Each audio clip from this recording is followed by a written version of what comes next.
Hi ನಮಸ್ಕಾರ, welcome back to the channel Noolu creations. ನೀವೆಲ್ಲರೂ ಹೇಗಿದ್ದೀರಾ? ನೀವೆಲ್ಲರೂ ಚೆನ್ನಾಗಿದ್ದೀರಾ ಅಂತ ನಾನು ಭಾವಿಸ್ತಾ ಇದ್ದೀನಿ. ಇವತ್ತಿನ ವಿಡಿಯೋದಲ್ಲಿ ನಾನು ಕೇವಲ ಬಟ್ಟೆಯನ್ನ ಮಾತ್ರ ಬಳಸ್ಕೊಂಡು ಮಾಡಬಹುದಾದಂತ ಒಂದು ಶಾಪಿಂಗ್ ಬ್ಯಾಗು ತೋರಿಸ್ತಾ ಇದ್ದೀನಿ. ತುಂಬಾನೇ ಈಸಿ ಮತ್ತೆ ತುಂಬಾ ಯೂಸ್ಫುಲ್ ಆಗಿ ಕೂಡ ಇರುತ್ತೆ. ಇತ್ತೀಚೆಗೆ ತುಂಬಾ ಕಾಮೆಂಟ್ಸ್ ಬರ್ತಾ ಇತ್ತು, ನಮ್ಗೆ ಯಾವುದೇ ಸ್ಪಾಂಜ್ ಶೀಟ್ ಆಗ್ಲಿ ಅಥವಾ ಜಿಪ್ ರನ್ನರು ಇದು ಯಾವ್ದನ್ನೂ ಕೂಡ ಬಳಸದೆ ಮಾಡುವಂತ ಬ್ಯಾಗ್ಗಳನ್ನ ಜಾಸ್ತಿ ತೋರಿಸ್ಕೊಡಿ ಅಂತ ಹೇಳಿ. ಹಾಗಾಗಿ ಇವತ್ತಿನ ವಿಡಿಯೋದಲ್ಲಿ ನಾನು ಆ ತರದ್ದೇ ಒಂದು ಐಡಿಯಾವನ್ನ ನಿಮ್ ಜೊತೆ ಶೇರ್ ಮಾಡ್ತಾ ಇದ್ದೀನಿ. ವಿಡಿಯೋಗಳು ನಿಮ್ಗೆ ಇಷ್ಟ ಆಗ್ತಿದ್ರೆ ದಯವಿಟ್ಟು ಒಂದು ಲೈಕ್ ಅನ್ನ ಕೊಡಿ. ಹಾಗೆ ಫೇಸ್ಬುಕ್, ಇನ್ಸ್ಟಾಗ್ರಾಮ್ ಅಲ್ಲೂ ಕೂಡ ನನ್ನನ್ನು ಫಾಲೋ ಮಾಡಬಹುದು. ನೂಲು ಕ್ರಿಯೇಷನ್ಸ್ ಅಂತ ನೀವು ಸರ್ಚ್ ಮಾಡಿದ್ರೆ ಅಲ್ಲಿ ಸಿಗತ್ತೆ. ಹಾಗೆ ಯೂಟ್ಯೂಬ್ ಅಲ್ಲೂ ಕೂಡ ಸಬ್ಸ್ಕ್ರೈಬ್ ಮಾಡ್ಕೊಂಡು ಸಪೋರ್ಟ್ ಮಾಡಬಹುದು. ಹಾಗಾದ್ರೆ ಬನ್ನಿ ಇವತ್ತಿನ ವಿಡಿಯೋವನ್ನ ಶುರು ಮಾಡೋಣ. ಇವತ್ತಿನ ಒಂದು ಪ್ರಾಡಕ್ಟ್ ಮಾಡೋಕ್ಕೆ ನಾನು ಈ ಬಟ್ಟೆಯನ್ನು ತಗೊಂಡಿದ್ದೀನಿ. ನೋಡಿ, ಇದು 2 ಲೇಯರಲ್ಲಿ ಇದೆ. ಮಡಚಿ ನಾನು ಇಟ್ಕೊಂಡಿದ್ದೀನಿ. ಹಾಗೆ ಇದರ ಅಳತೆಯನ್ನು ನೆಕ್ಸ್ಟ್ ನಿಮಗೆ ತಿಳಿಸ್ತಾ ಹೋಗ್ತೀನಿ. ಇದರ ಅಗಲ 14 ಇಂಚ್ ಆಗುವಷ್ಟು ಇದೆ. ಹಾಗೆ ಉದ್ದ ಒಂದು 16 ಇಂಚ್ ಆಗುವಷ್ಟು ಇದೆ. ಅಂದರೆ ಟೋಟಲ್ 32 ಇಂಚಿನ ಒಂದು ಬಟ್ಟೆಯನ್ನು ಕಟ್ ಮಾಡಿ ಡಬಲ್ ಲೇಯರಲ್ಲಿ ಫೋಲ್ಡ್ ಮಾಡಿ ಇಟ್ಕೊಂಡಿದ್ದೀನಿ. ಈಗ 2 ಸೈಡ್ಸನ್ನು ನಾನು ಸ್ಟ್ರೈಟಾಗಿ ಒಂದು ಸ್ಟಿಚ್ಚನ್ನು ಹಾಕ್ಕೊಂಡು ಬರ್ತೀನಿ.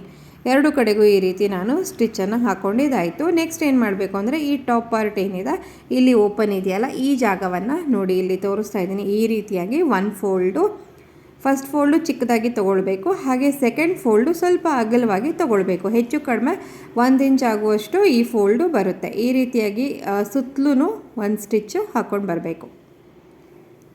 ನೋಡಿ ಈ ರೀತಿಯಾಗಿ. ಹೇಗೂ ಇನ್ನೊಂದು ಸೈಡು ಕ್ಲೋಸೇ ಇರುತ್ತಲ್ವ, ಯಾಕಂದರೆ ನಾನು ಒಂದೇ ಲೆಂತಿ ಬಟ್ಟೆಯನ್ನು ತಗೊಂಡು ಮಡಚಿರೋದ್ರಿಂದ ಆ ಸೈಡ್ ಏನು ನಮಗೆ ಸ್ಟಿಚಿಂಗು ಇರೋದಿಲ್ಲ. ಸೊ ಈಗ 3 ಕಡೆಗೂ ಸ್ಟಿಚಿಂಗು ಮಾಡ್ಕೊಳ್ತಾ ಇದ್ದೀನಿ. ಸಿಂಪಲ್ಲಾಗಿ ಈ ರೀತಿ ಸ್ಟಿಚಿಂಗ್ ಮಾಡ್ಕೊಂಡ ನಂತರ ಮೇಲ್ಗಡೆನೂ ಒಂದು ಸ್ಟಿಚ್ಚನ್ನು ಹಾಕಿಬಿಡಬೇಕು. ಸೊ ದ್ಯಾಟ್ ಅದು ನೀಟಾಗಿ ಸ್ಟಿಚ್ಚು ಕೂತ್ಕೊಳ್ಳುತ್ತೆ. ಈಗ ಎಷ್ಟು ರೆಡಿ ಇದೆ. ನೆಕ್ಸ್ಟು ನಾನೇನು ಮಾಡ್ತೀನಿ, ಈ ಥರ ಇದನ್ನು ಫೋಲ್ಡ್ ಮಾಡಿಕೊಂಡು ಕರೆಕ್ಟಾಗಿ ಇದರ ಸೆಂಟರನ್ನು ಈ ರೀತಿಯಾಗಿ 2 ಸೈಡು ಮಾರ್ಕ್ ಮಾಡ್ಕೊಳ್ತೀನಿ. ಈ ರೀತಿ ಮಾರ್ಕ್ ಮಾಡ್ಕೊಂಡಿದ ನಂತರ ಮತ್ತೊಮ್ಮೆ ಅದನ್ನೇ ಹೀಗೆ ಫೋಲ್ಡ್ ಮಾಡಿಬಿಟ್ಟು ಇಲ್ಲಿ ನಾನು ಹ್ಯಾಂಡಲ್ಸ್ ಅಥವಾ ಬೆಲ್ಟನ್ನು ಅಟ್ಯಾಚ್ ಮಾಡ್ಕೊಳ್ಳೋಕ್ಕೋಸ್ಕರ ಮಾರ್ಕಿಂಗನ್ನು ಮಾಡ್ಕೊಳ್ತಾ ಇದ್ದೀನಿ. ಸೊ ಇಲ್ಲಿ ನಿಮಗೆ ಮಾರ್ಕಿಂಗ್ ಕಾಣಿಸ್ತಿದೆಯಲ್ಲ, 1 2 3 3 ಮಾರ್ಕಿಂಗ್ ಇದೆ. 2 ಕಡೆಗೂ 3 ಮಾರ್ಕಿಂಗ್ ಮಾಡ್ಕೊಂಡಿದ್ದೀನಿ. ಸೊ ನೆಕ್ಸ್ಟು ಏನು ಮಾಡಬೇಕು, ಇದಕ್ಕೆ ಬೆಲ್ಟನ್ನು ರೆಡಿ ಮಾಡ್ಕೊಳ್ಬೇಕು. ಬೆಲ್ಟನ್ನು ಮಾಡೋದಕ್ಕೆ ಅದೇ ಬಟ್ಟೆಯನ್ನು ಕಟ್ ಮಾಡಿ ಇಟ್ಕೊಂಡಿದ್ದೀನಿ.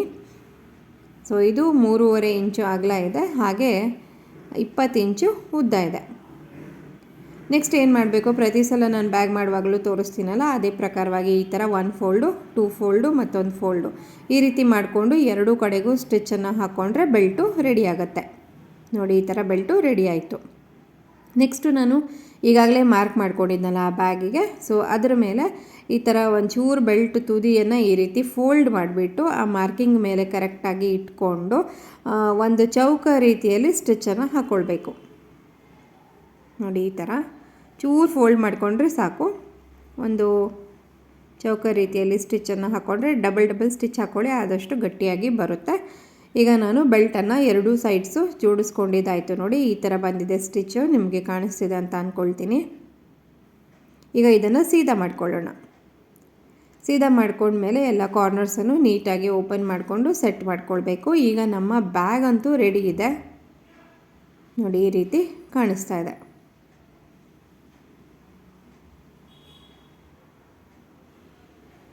ನೆಕ್ಸ್ಟು ಇದಕ್ಕೆ ನಾವು ಪಾಕೆಟ್ ಮಾಡಬೇಕಲ್ವಾ, ಹಾಗಾಗಿ ಪಾಕೆಟ್ ಮಾಡೋದಕ್ಕೆ ಮತ್ತೆ ನಾನಿಲ್ಲಿ 2 ಬಟ್ಟೆಗಳನ್ನು ಕಟ್ ಮಾಡಿ ರೆಡಿ ಇಟ್ಕೊಂಡಿದ್ದೀನಿ. ಹಾಗೆ ಇದರ ಅಳತೆ ಹೇಳಬೇಕು ಅಂತಂದರೆ ಇದು 5.5 ಇಂಚು ಅಗಲ ಇದೆ. ಹಾಗೆ ಉದ್ದ 12 ಇಂಚ್ ಆಗುವಷ್ಟು ಇದೆ. ಈ ರೀತಿಯದು 2 ಪೀಸಸ್ ನಮಗೆ ಬೇಕಾಗುತ್ತೆ. ಈಗ 2 ಪೀಸನ್ನು ಒಂದರ ಮೇಲೆ ಒಂದಿಟ್ಟು, ಅಂದರೆ ಉಲ್ಟಾ ಸೈಡನ್ನು ಮೇಲ್ಮುಖ ಮಾಡಿ ಇಟ್ಕೊಂಡು 2 ಸೈಡ್ಸನ್ನು ಸ್ಟಿಚ್ ಮಾಡ್ಕೊಳ್ಬೇಕು. ಈ ರೀತಿ 2 ಸೈಡ್ಸನ್ನು ಸ್ಟಿಚ್ ಮಾಡಿಕೊಂಡು ನಂತರ ಸ್ಟಿಚ್ ಮಾಡಿದಾದ ನಂತರ ನೋಡಿ ಇಲ್ಲಿ ಕಾಣಿಸ್ತಿದೆಯಲ್ಲ, ಅದನ್ನು ಉಲ್ಟಾ ಮಾಡ್ಕೊಳ್ಬೇಕು.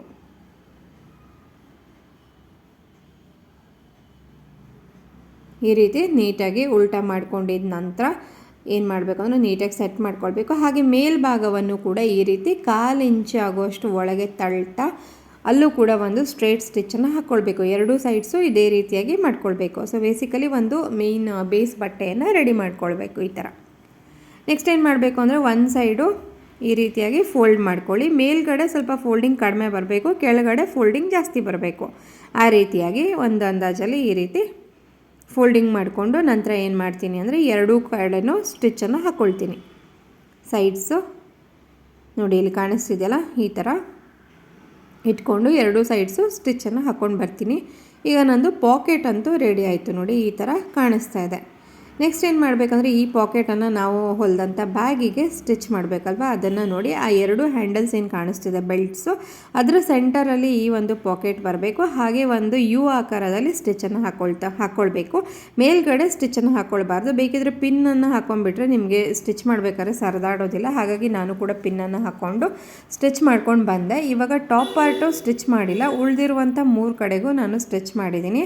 ಸೊ ಈಗ ಏನಾಗುತ್ತೆ ಅಂದರೆ ಇಲ್ಲಿ 2 ಪಾಕೆಟ್ ಸಿಕ್ಕದ ಹಾಗೆ ಆಗುತ್ತೆ. ಒಂದು ನಮಗೆ ನೋಡಿ ಈ ಪರ್ಸಲ್ಲಿ ಸಿಗುವಂಥ ಪಾಕೆಟು, ಹಾಗೆ ಇಲ್ಲಿ ಮೇಲ್ಗಡೆ ಒಂದು ಓಪನ್ ಬಿಟ್ಟಿದ್ದೀನಲ್ವ, ಹಾಗಾಗಿ ಅಲ್ಲೂ ಕೂಡ ಒಂದು ನಮಗೆ ಪಾಕೆಟು ಸಿಕ್ಕದಾಗ ಆಗುತ್ತೆ. ಸೊ ಈಗ ನಮ್ಮ ಬ್ಯಾಗು, ಫೋಲ್ಡಿಂಗ್ ಬ್ಯಾಗು ರೆಡಿ ಇದೆ. ನೆಕ್ಸ್ಟ್ ಏನು ಅಂದರೆ ಇದನ್ನು ಫೋಲ್ಡ್ ಮಾಡೋದು ಹೇಗೆ ಅಂತ ಒಂದು ಸಲ ತೋರಿಸ್ಕೊಡ್ತಾ ಇದ್ದೀನಿ. ಮೊದಲಿಗೆ ಎಲ್ಲ ಕಡೆ ಸೆಟ್ ಮಾಡಿಕೊಂಡೆ. ಸೊ 1 ಫೋಲ್ಡು ಈ ರೀತಿಯಾಗಿ ಮಾಡ್ಕೊಳ್ಬೇಕು, ಇದು ಸೆಕೆಂಡ್ ಫೋಲ್ಡು. ಅದಾದಮೇಲೆ ಬೆಲ್ಟನ್ನು ಈ ರೀತಿಯಾಗಿ ಇಟ್ಕೊಳ್ಬೇಕು. ನೋಡಿ ಈ ರೀತಿ ಫೋಲ್ಡಿಂಗ್ ಮಾಡ್ಕೊಳ್ತಾ 1-2 ಸಲ ಫೋಲ್ಡಿಂಗ್ ಮಾಡಿಕೊಂಡ್ರೆ ನಿಮ್ಗೆ ಅಭ್ಯಾಸ ಆಗಿಬಿಡತ್ತೆ. ಸೊ ಮೇಲ್ವರೆಗೆ ಈ ರೀತಿಯಾಗಿ ತೊಗೊಂಡು ಬಂದು ಆಮೇಲೆ ಆ ಒಂದು ಪಾಕೆಟ್ ಇದೆಯಲ್ಲ ಅದನ್ನು ಇದ್ರ ಒಳಗೆ ಬರೋ ರೀತಿಯಾಗಿ ಫೋಲ್ಡಿಂಗ್ ಮಾಡ್ಕೊಳ್ಬೇಕು. ನೋಡಿ ಈ ಥರ ಇದನ್ನು ಹೀಗೆ ಒಳಗೆ ಹಾಕ್ತಾ ಪಾಕೆಟನ್ನು ಕೂಡ ಅಲ್ಲಲ್ಲೇ ಕಾರ್ನರ್ಸನ್ನು ನೀಟಾಗಿ ಸೆಟ್ಟಿಂಗ್ ಮಾಡ್ಕೊಳ್ತಾ ನಾವು ಈ ಥರ ತೆಕ್ಕೊಳ್ಬೇಕಾಗತ್ತೆ. ನಿಮಗೆ ಕ್ಲಿಯರಾಗಿ ಗೊತ್ತಾಗ್ತಿದೆ ಅಂತ ಅಂದ್ಕೊಳ್ತೀನಿ ವಿಡಿಯೋದಲ್ಲಿ. ಕೆಲವೊಂದು ಪ್ರಾಸೆಸನ್ನು ಹೇಗೆ ಹೇಳಬೇಕು ಅಂತ ಗೊತ್ತಾಗೋದಿಲ್ಲ. ಸೊ ವಿಡಿಯೋದಲ್ಲಿ ಕ್ಲಿಯರಾಗಿ ಕಾಣಿಸ್ಬಿಡತ್ತೆ, ಹಾಗೆ ನೋಡ್ಕೊಳ್ಬಹುದು. ಈಗ ನೋಡಿ ಈ ಥರ ಕಾಣಿಸ್ತಾ ಇದೆ. ಇದಕ್ಕೆ ನೋಡಿ ಯಾವುದೇ ಜಿಪ್ ಆಗಲಿ, ಬಟನ್ ಆಗಲಿ, ಸ್ಪಾಂಜ್ ಆಗಲಿ ಏನೂ ಬೇಕಾಗೋದಿಲ್ಲ. ನೋಡಿ ಈ ಥರ ರೆಡಿ ಆಯಿತು. ಇದನ್ನು ಆರಾಮಾಗಿ ನಮ್ಮ ಕ್ಯಾರಿ ಬ್ಯಾಗ್ಸ್ ಅಥವಾ ಹ್ಯಾಂಡ್ ಬ್ಯಾಗ್ಸಲ್ಲಿ ಇಟ್ಕೊಂಡು ಹೋಗ್ಬೋದು. ಎಲ್ಲಾದರೂ ಟ್ರಾವೆಲ್ ಎಲ್ಲ ಮಾಡೋಂಗಿದ್ರೆ ಎಕ್ಸ್ಟ್ರಾ ನಮಗೆ ಬ್ಯಾಗ್ ಬೇಕು ಅಂತ ಅನಿಸಿದ್ರೆ ಒಂದು ಯಾವಾಗಲೂ ಈ ಥರ ಹ್ಯಾಂಡ್ ಬ್ಯಾಗಲ್ಲಿ ಇಟ್ಕೊಳ್ಬಹುದು ನೋಡಿ. ಸೊ ನೋಡಿ ಫೈನಲ್ ಆಗಿ ನಮ್ಮ ಬ್ಯಾಗು ಈ ಥರ ಕಾಣಿಸ್ತಾ ಇದೆ. ಇಷ್ಟು ಚಿಕ್ಕದು, ಯಾರಾದರೂ ನೋಡಿದ್ರೆ ಬ್ಯಾಗ್ ಅಂತ ಗೊತ್ತೇ ಆಗಲ್ಲ, ಆ ರೀತಿಯಾಗಿ ಚಿಕ್ಕದಾಗಿ ಇದೆ. ಸೊ ನೀವು ಬೇಕಾದರೆ ಇದನ್ನು ಈ ರೀತಿಯಾಗಿ ಕೂಡ ಕ್ಯಾರಿ ಮಾಡಬಹುದು. ಮತ್ತು ನೀವೇ ನೋಡಿದ್ರಲ್ವ ಜಸ್ಟ್ ಬಟ್ಟೆಗಳಿಂದ ಮಾತ್ರ ನಾವಿದನ್ನು ಹೇಗೆ ಸ್ಟಿಚ್ ಮಾಡಬಹುದು ಅಂತ ಹೇಳಿ ಈ ರೀತಿ ಕಾಣಿಸ್ತಾ ಇದೆ ನೋಡಿ. ಸೊ ಇದು ಪಾಕೆಟು, ಇಲ್ಲಿ ಒಂದು ಮೇನ್ ಪಾಕೆಟ್ ಇದೆ, ಹಾಗೆ ಇಲ್ಲಿ ಒಂದು ಇನ್ನರ್ ಪಾಕೆಟ್ ಕೂಡ ಇದೆ. ಒಂದ್ ವೇಳೆ ಏನಾದ್ರು ಕ್ಯಾಶ್ ಏನಾದ್ರು ಇಟ್ಕೊಳ್ಳಂಗಿದ್ರೆ ಈ ರೀತಿ ಕ್ಯಾರಿ ಮಾಡ್ಬೇಕಾದ್ರೆ ತುಂಬಾನೇ ಚೆನ್ನಾಗಿರುತ್ತೆ ನೋಡಿ. ಈ ರೀತಿ ಬಂದಿದೆ. ಕೇವಲ ನಿಮ್ಮ ಹತ್ರ ಇರುವಂತ ಬಟ್ಟೆಗಳಿಂದ ಖಂಡಿತವಾಗಿ ಈ ತರದ ಬ್ಯಾಗ್ಗಳನ್ನ ಟ್ರೈ ಮಾಡಬಹುದು ನೋಡಿ. ಮತ್ತೆ ಇದನ್ನ ಜಾಸ್ತಿ ಕ್ವಾಂಟಿಟಿಲಿ ಮಾಡಿ ಸೇಲ್ ಕೂಡ ಮಾಡಬಹುದು. ಮತ್ತೆ ಚಿಕ್ಕದಾಗಿ ಮಡಚಿಬಿಟ್ಟು ಆರಾಮಾಗಿ ನಮ್ಮ ಹ್ಯಾಂಡ್ ಬ್ಯಾಗ್ಸ್ ಅಲ್ಲೂ ಕೂಡ ಕ್ಯಾರಿ ಮಾಡಕ್ಕೆ ತುಂಬಾನೇ ಕನ್ವೀನಿಯೆಂಟ್ ಆಗಿ ಇದೆ ನೋಡಿ. ಈ ರೀತಿ ಫೋಲ್ಡ್ ಮಾಡಿಬಿಟ್ಟು ನಾನು ಆವಾಗಲೇ ತೋರಿಸಿದ್ನಲ್ಲ ಆ ರೀತಿ ಮಾಡ್ಕೊಂಡ್ರೆ ಆಯ್ತು. ಸೊ ಇದಾಗಿತ್ತು ಇವತ್ತಿನ ವಿಡಿಯೋ. ಮತ್ತೊಂದು ಹೊಸ ವಿಡಿಯೋದೊಡನೆ ಭೇಟಿಯಾಗೋಣ, ಹೊಸ ಐಡಿಯಾದೊಡನೆ ಭೇಟಿಯಾಗೋಣ. ಅಲ್ಲಿವರೆಗೂ ಎಲ್ರಿಗೂ ಧನ್ಯವಾದಗಳು. ಟೇಕ್ ಕೇರ್, ಬಾಯ್.